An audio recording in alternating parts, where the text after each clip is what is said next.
So walk us through your career here, and then how did you end up, ACHA, Michigan hockey, MI, all of the above? Yep. So obviously grew up in Detroit. That's where I'm from the Metro Detroit area. I played through the AAA ranks there, and then ended up coming up to the time where it was the time to go to junior, or I could go play in the ACHA, and ultimately opted to go play in the ACHA and had a really fun 5 years at Davenport University.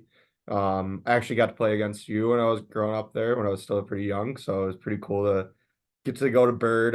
Still one of my favorite places I ever got to play in the ACHA. The place was unbelievable. But going in there on a dad's weekend was always fun against playing you guys. So the ACHA was one of a kind, as you well know. But after that, after playing 5 years there, my last couple of years at Davenport were real interesting just because COVID, and then we got a new coach, so a lot of things happened. So, got the chance to still play in kind of a pretty serious hockey league in the MIHL. It's just a 16 league in Michigan. It's pretty much your senior A hockey, but still a lot of fun, and guys still can still stay active and still put their career to their next level if they really want to. If some guys don't really want to, and they want to stay home. And it's really convenient for me to be in that league, honestly, because the team is 15 minutes down the road from me. So it helps to stay in shape and helps to stay like have that bug of playing hockey. It's still physical, obviously. It's still people are still hitting each other fighting. So there's still some pretty serious hockey left in some of those guys, but mostly for me, it's just to stay in shape if I ever do get a call from Fed teams, just because I did start the year off with the Motor City Rockers. So there has been times where I've been in talks with them and other teams that are pretty close to us in the Fed. So it's a good place to stay hockey, keep it alive.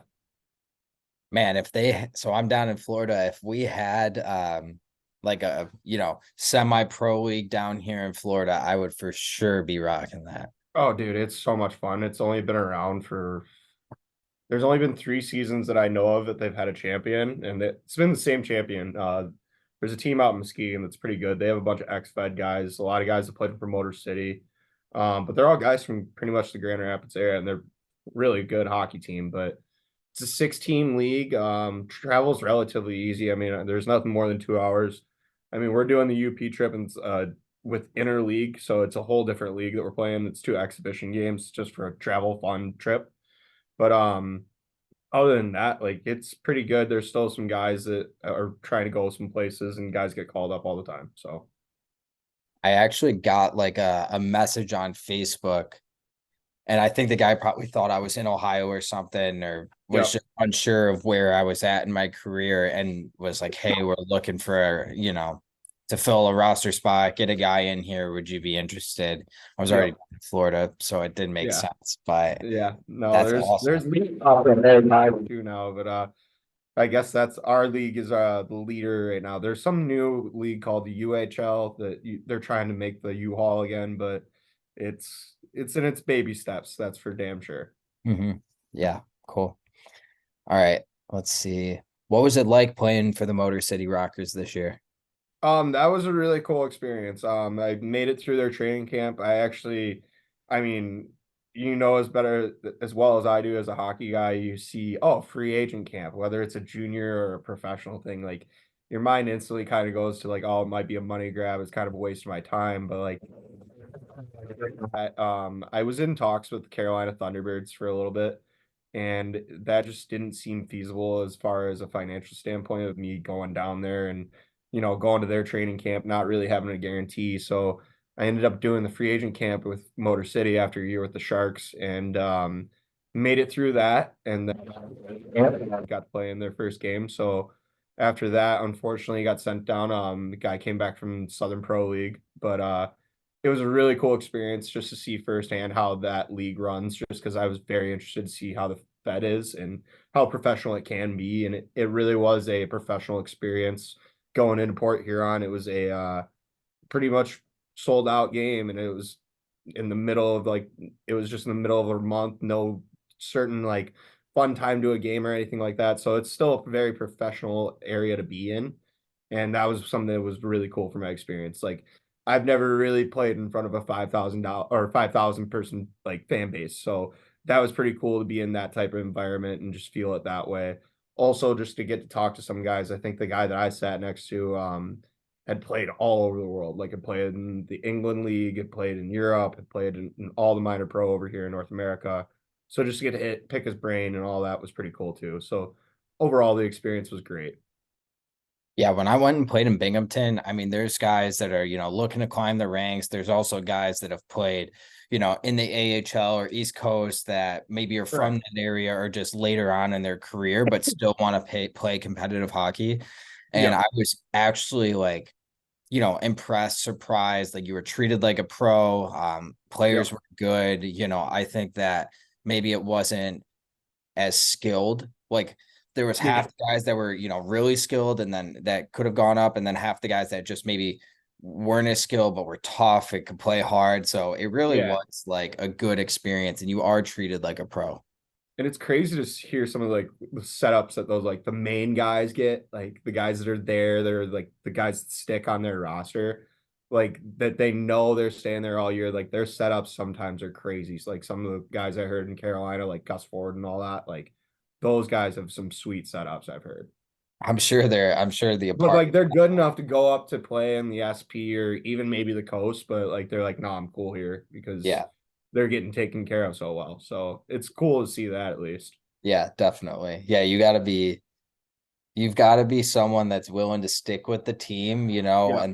and then like a fan favorite, and Yeah. if you're gonna stay with the team, you're putting up points or just like someone that is selling tickets essentially, you're gonna Yeah. get picked up. Especially down in that down south market of that league. It's crazy down there. Yeah, I wish I would have got to play I think it was like the Columbus River Dragons, Yeah, maybe. they got a sick setup. They got a nice rank too down in Georgia. Yeah, yeah, yeah. Yeah. Yeah. It's a sweet place. Yeah, it looks cool. What are your strengths as a hockey player?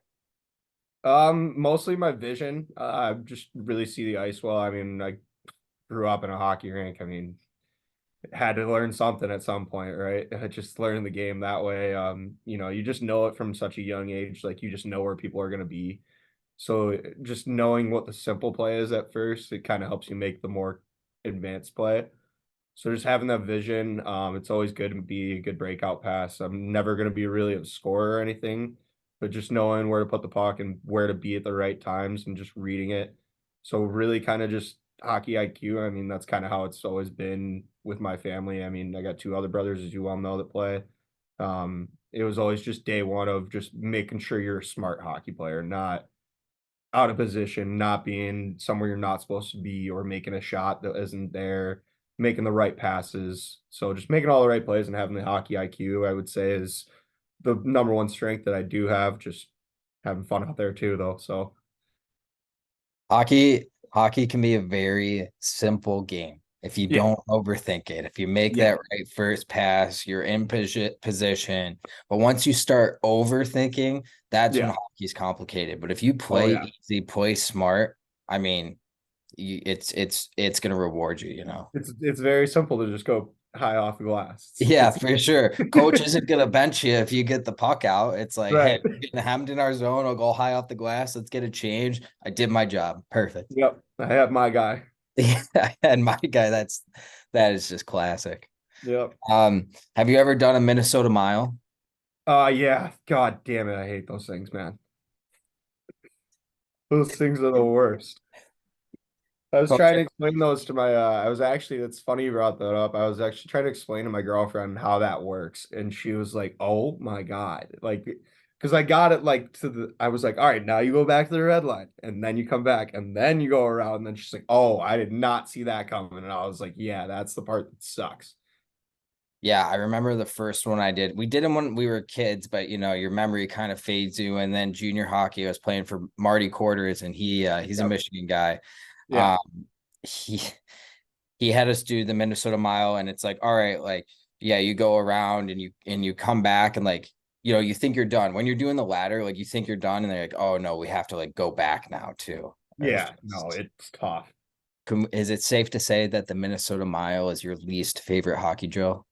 Oh, either that or Man, it's gonna sound weird and it's probably gonna sound like I just get beat all the time or I can't do it.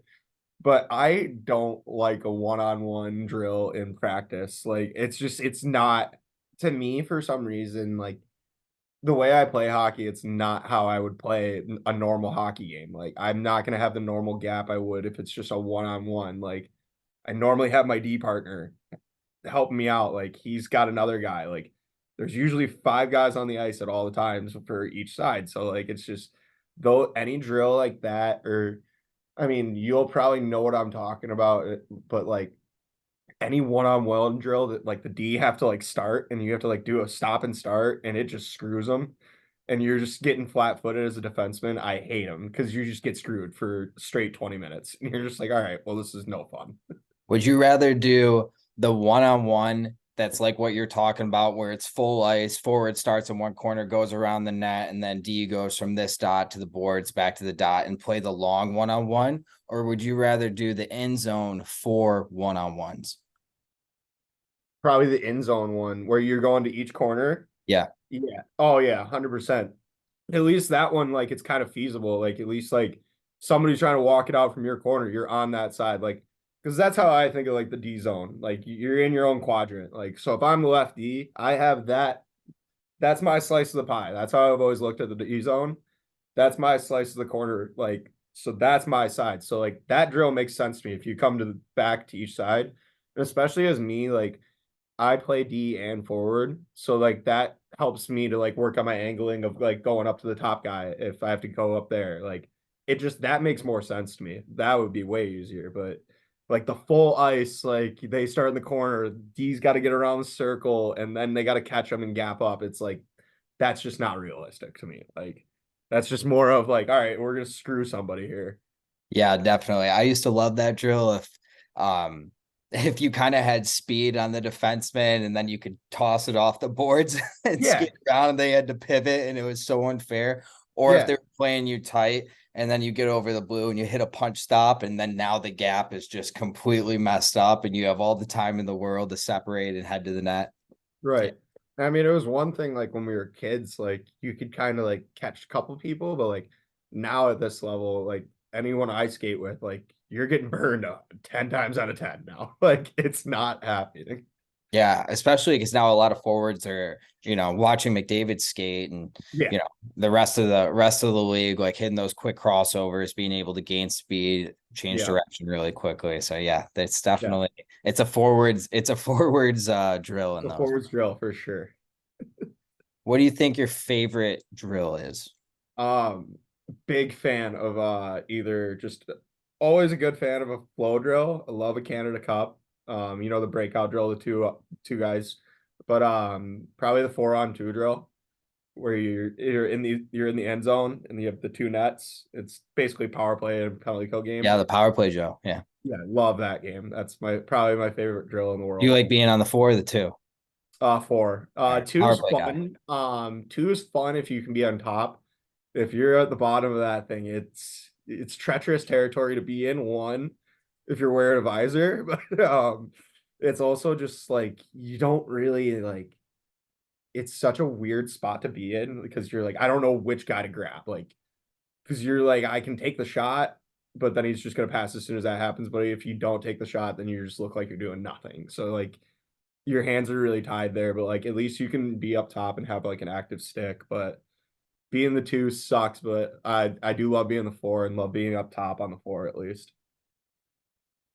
I love that drill so much. I could sit here and I'm just thinking of all the different passes that happen on the four Oh on yeah, all the two different and little that. setups you can do. And Yeah, then like exactly. we play it every week. So like I did it every I mean twice a week, every week at Davenport. So it's kind of ingrained in my brain.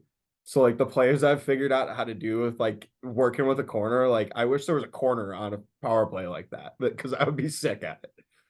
Yeah, especially like I always said with the ACHA, I mean, if you can win, it's like this in the rest of, hockey too, but I think it's very prevalent in the ACHA. If you can win your power plays, if your Yeah. power play percentage is, super high, I'm talking, that 90%, 85%, 90%, like you're winning Mhm. most of your games. Oh yeah, I For remember sure. literally my first time walking into Bird Arena. Whoever that Houston kid was just absolutely destroyed us for a whole night. And when we gave you guys like 8 power plays, I think we lost 8-1. Yeah, he'd sit up top and he had so much patience. It would zip the puck around. Yeah, Yeah. Oh yeah. that's awesome. I miss Birdman. Yeah. Oh dude, that place was. I was telling my so my cousin plays at Xavier D2 now, and I was telling him like, or I was telling my aunt at least, I was like, you're gonna watch that game on TV, and you're gonna be like, what the fuck is going on in the neutral zone? Because you can be, it's the tiniest neutral zone I've ever seen in my life. Yeah, for So, sure. because like, what was? Did you ever actually know like the real dimensions of that rink, or I'm sure I'm sure someone figured it out. I wasn't the guy to do that. I was just, right? Because hoping to it's not split. 200. No, it's not. I was just hoping to split the D before like getting to the far blue line, obviously, Yeah. because it's so tight, right? You're like, I'm Right. hoping the gap is bad enough that I'm able to hit that seam and make it through. But yeah, it And was it super, was really weird. It seemed like there was more room behind the nets too. yeah, it was decent behind the bets and that's I feel like would you say the corners were deep or no? Corners were a little deep too. It was almost like a Canadian rank, like a junior Canadian rank almost. Like it was weird. It was just a real weird setup. Like didn't expect your guys' bench to be on the other side. Like all that, like bench was tight too. Real small bench on the away side. Yeah, definitely. But Looking across at each other. And then the penalty box was both penalty boxes were on our side. yeah, yeah. So I'm sure if you're an away team and you're in the box, I mean you're in an island over there. Oh yeah. You're And just in enemy you territory. can't like yell over like, hey, what the hell am I supposed to do? Like you can't hear in there. Yeah, that's oh, that's electric. Do you have any pre-game superstitions? Um, Mine are pretty basic. I mean, I'm just same route to the rink at least, I would say. I'll get weird if I don't like go into like the same way to our parking lot. Um, Left side first for my gear. It's pretty easy. I'll draw little pictures with my wax, like when I do the wax on my stick. So there's little pictures in there that you can't really see, but I know they're there. That started at Davenport because I used to have our 4 string goalie tape my stick, and he would take my wax and he would start drawing pictures on it. And I'm sure you can hear like imagine how creative he got. So that was a good superstition that I always had. But other than that, nothing really. There's a new one that I got when I got to the Sharks just because I was being funny, but we have 2 guys that are pretty good friends of mine. One's our equipment manager, and then one is our social media guy. So they're always on the bench for warm-ups. And I'll come by and my boy Zach, he'll put his hand out and I'll put water in his hand, grab his hand like it's holy water, and sprinkle them like they're at church, then give him the blessing and then skate away. So that's the only superstition I have that you'll ever actually see. But that's our little funny one. That's hilarious. Yeah. Mine, I was, normal stuff, had to tape the stick. I was pregame nap, like had to happen no matter what. Yeah, I'm not a pregame nap guy. I think that like kind of it's funny because like even during the day on the week, like it's like engraved in my memory of like Friday and Saturday, even now, years removed from hockey, when I would take my pregame nap, I Yep. still feel like I get a little tired because my Yeah, brain you're just still like, remembers like this is when you would take your nap, like 45 yep. minutes, get ready to rock, have your Yeah, coffee, head on out. 3 or 4 o'clock rolls around, and you're like, what the hell's going on? Yeah, exactly. Midday tired. Yep. And then I would do another one I just even thought of, it's a weird one. I don't know why I started doing it, but I started doing it in college. Whenever I skate out after a resurface or anything, I'll always go to the center dot and tap it with my stick for some reason. I don't know why I started doing it or when it started, but been doing it for a long time now. That's good. That's good. Mhm. Yeah, you got your thing. Yeah. Um, all right. Any outside hobbies? I know you spend a lot of time at the rink, but what else are you doing to put a smile on your face? A lot of golf. I live on a course here in Michigan, so that's a big thing in my life. But it helps that my 2 best friends are good players. So it's always great to go out with them and the rest of the group. And then we actually have a really fun golf league here amongst like all the kids I went to high school with. So it's pretty fun to be out here, at least at like it's a little dirt like 9-hole track, but we love it. So they treat us like family there and they let us all go. And the guy that actually runs it is a guy that used to play beer league with my dad. So kind of have free reign at that spot. Wow, that's legendary. Yeah. Was your dad chucking them in beer league? Oh yeah, I think so. At least when he was in the younger days, when he used to be a goon, man. He always tells me about how when he was a defenseman, he would just put a stick up right into the boards and people would just clothesline themselves. And I'm just like, that's just you can't do that now. Like, not even close. No, the hockey has changed so much. I mean, Oh yeah. your dad, my dad, like they couldn't play in today's game. Like Oh no, it wouldn't be no acceptable. chance. And I want to say like the last like kind of like era of that was probably like when your dad was coaching my older brother. Like that's like the last I ever heard of like just people beating the absolute crap out of each other. Like where Detroit like AAA hockey kids went out when we're trying to kill each other. Yeah, for sure. I mean, you like it's funny because in Michigan, like in Detroit, like there's so many different teams, right? They say there's like five Yeah. or six different AAA Yeah. teams to And it's play even for. crazier now than it was back then. But everyone like can go to school with someone. Like you could go, you play an OJG, Oh you yeah. go to school with kid that plays for Bell Tire, Honey Baked, and Little Caesars, all in the same Yeah. class. Yeah. My so it was really funny. My golf foursome, we've all that I've like stayed with for my whole life. They're all my best friends. We all played on the same roller hockey team, but we never played on the same AAA teams. Like a couple of us got to play on Bell Tire together, and then some played for CompuWare and some played for Honda. And like it was kind of whichever one you chose, but like you never were on the same team. You all had different schedules. What went into that? Did you just decide was the rink closer? Was it the jerseys, or you liked the coach, or you guys wanted to make the super team? Like what impacted those decisions? For me, it was never that luxury. It was kind of I kind of went to all 6 tryouts at any time, and whoever really wanted to take me would take me. But there was a few years I kind of had that option, especially when I was at Oakland Junior Grizzlies. Like, I spent a good amount of time playing for their AA team actually. So I got a good few options of like you can come up and play with us, you can do this. Kind of the same process I've been going through my entire life in hockey. But like you got that process, and I mean, I would always just choose whoever was going to be like, this is their best chance to develop, because that's kind of all AAA hockey was, and that's kind of where I got. I mean, having the two older brothers was a huge advantage to just see of like you just saw two guys go through their entire hockey career in the same area of where you're at. You can see how many different avenues you can take. Like my oldest brother Kyle played AAA tried and true the whole time. CJ went the high school hockey route. So you got to see both sides of it and like kind of know what you were doing. Because there was also a stint that I played high school hockey. So I got the best of both worlds in that.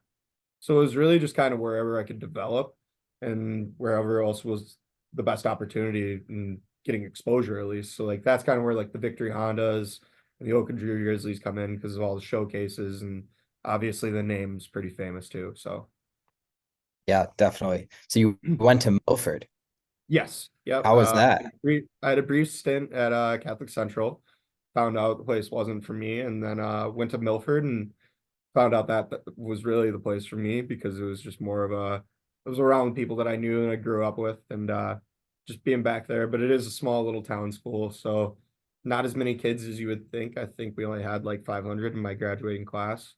But it's a nice little town. I wouldn't change Milford for the world. We got one little fair that puts us on the map every year, and one little town, and it's great. So I love it here. That's awesome. Yeah. If you could play for any NHL, I might know the answer to this, but if you could play for any NHL team, who would it be? I was actually thinking about this one pretty hard when I saw it on the list. I mean, part of me obviously will always say I would love to play for Detroit, just because it's the wing wheel and you know all the history behind it. Especially with the roster they have right now. If I could play at my age and be with the Wings right now, it'd be sweet. But my shocking answer to this question is actually I would love to play for the Arizona Coyotes. Um, Wow. yeah, I think because one of the teams that I would say there's four of them. So one of them is Toronto, and I that's just because they're my favorite team personally. But I know what the media is like there. So I know that if you went to Arizona, you can kind of just stay under the radar and play hockey at Mullet and be in the college barn. And I'm still young, so like that'd be a ideal spot for me right now. But um, and then I would say either Vegas or Toronto. Vegas just because of the same thing. You're in the weather. You can even though they just won the cup, I would say even if they didn't win the cup this last past year. I think that's just a great place for weather, great atmosphere, great fan base. Can't go wrong with their jerseys. I don't think they've missed on one yet. So all around good just atmosphere with that team. So I would say Vegas is my number one out of all of them, but the Wings are a close second. Got you. Those are all really good choices. Yeah. I don't know if you've seen their social media team is incredible Oh running yeah. And the then young soldiers. they're doing so many collabs with like so many different things. Like Bauer just made them their own skates. Like they're making their own third Oh, jerseys. I Those didn't are see that. sweet too. They're doing like the mat helmets. They're trying everything to be making money and try to. I think they're trying to just do anything to like push them. Yeah. Hockey in the desert, man. You gotta try You and got to find. really, yeah, you got to really try to put your own like map on it. Yeah, definitely. Who's your favorite NHL player? Morgan Riley. Just Good because D. he's a D, lefty D. He's got good style too. Can't go wrong with him. But I think he just plays really well D. He's kind of under the radar, which is kind of cool, but I don't think he gets enough credit for how good he is. Might be struggling this year personally to myself, but he I think he's a great player and good example of like just how to play it and not be too flashy, but you can still be flashy in the game by just keeping it simple. Yeah, definitely. So have you had any setbacks in your career? And then if you have, how did you overcome them? Yep. Well, just being scratched or being told like, hey, this is your A team. We're gonna put you on the B team, and we're gonna need you to work your way back up to the A team. Kind of been put in that position at every level of hockey that we've discussed today. I mean, whether it was AAA, college, this level that I'm at now at the pro level or whatever the senior A level, kind of been back and forth from both sides. So just kind of keeping with it, or even just getting scratched in some situations. Just being a good teammate, realizing like maybe it's not personal, it's just for what's best for the team, and just kind of getting through that and staying positive with it is always a good thing. Yeah, the adversity definitely Yeah. builds you up. Yeah. Life is full of setbacks, and Yeah. sports emulates life. And Oh it's yeah. good to be told like, hey, you got to go back to the drawing board. You got to work harder because you're going to experience that in the rest of your life. Yeah. And I mean, that's probably where I've learned the most. Like it sucks doing, but I mean, you learn the most lessons. It's honestly eye-opening in the end. So you get pretty thankful for those type of experiences. I I at OU my freshman year, like I came in our freshman class was sick, like my graduating Yeah. class, but we had like 10 or 11 guys in my class, all played high level junior, and then this grades above us were good too. Yeah. And like I came in after tryouts first day, I was like sixth line, no center. I'm like, Yeah. oh no. First two Yeah. weekends, John Carroll, Kent State played 1-1 each. I think I Mhm. got to points, but nothing like crazy. And then after that Kent State game the Saturday, I looked in the mirror. I'm like, this is not how my college career is going. Never Yeah. again am I like getting sat like this. Like Yeah. I know what I bring to the table. I got to show it. And I was, I switched to first one on the ice, last one off. Like, Yeah. and it never happened again. Climbed my way up to power play ranks, and then having a good career there. So, Yep. but it taught me a lot. Oh yeah.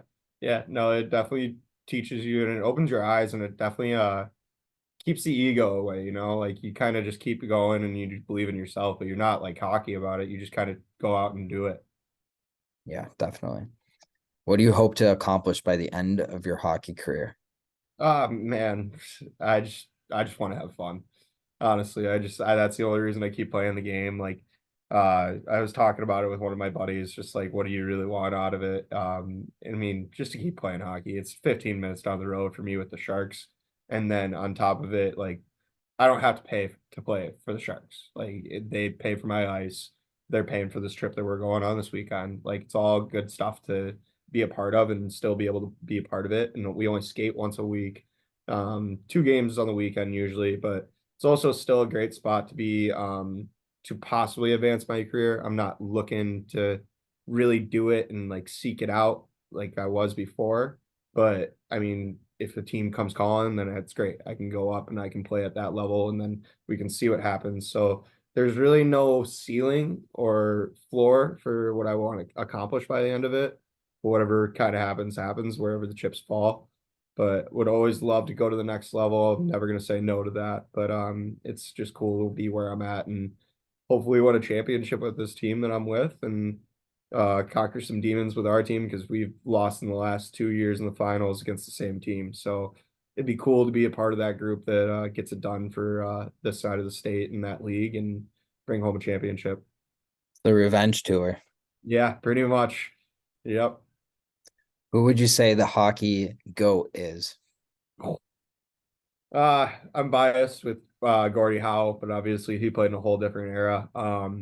But you can't really deny an Ovechkin or a Crosby. I think they're both great in their own rights, but those are kind of like obviously you have the Gordie Howes, the Wayne Gretzky's, but I didn't get to grow up watching them. So in my own personal right, I would have to say those two guys in Crosby and Ovechkin, just because, and I can't go with either one because Crosby's so good in every asset of the game and just great overall player, but Ovi is obviously the best goal scorer of all time, and he's gonna be at some point. It's not a matter of when or it's or if, it's of when.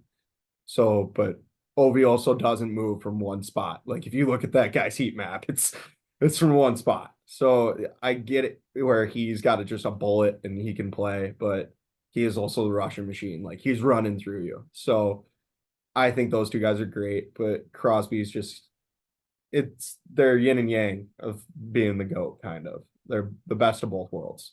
They both need, it's like they need each other. Hockey needs both Yes, of them. yes. You need the rock star and you need the quiet librarian nerd. So Ovi is definitely the rock star with the flair, which I love to put in my game. I mean, if you look at a picture of me on my Instagram lately of playing hockey, I got the floppy tongues. I wear the visor, a little tilted. Like all his style usually goes back to Ovi. I got the straps around my pants. Like try to emulate that. If I'm a step away from wearing yellow laces if I didn't get fined for it. I did the Yellow Oasis for a few games, like in juniors when I was playing like tier three, and it was Yeah, there yeah. was an immediate target on my back. Immediate target on my back. Yeah, as soon as I left Double A, I got a little talking to from boys. They're like, you need to get rid of those, especially when your team's light blue and black. So Yeah, quick way to draw attention to you. yeah, All right, brother. That was awesome.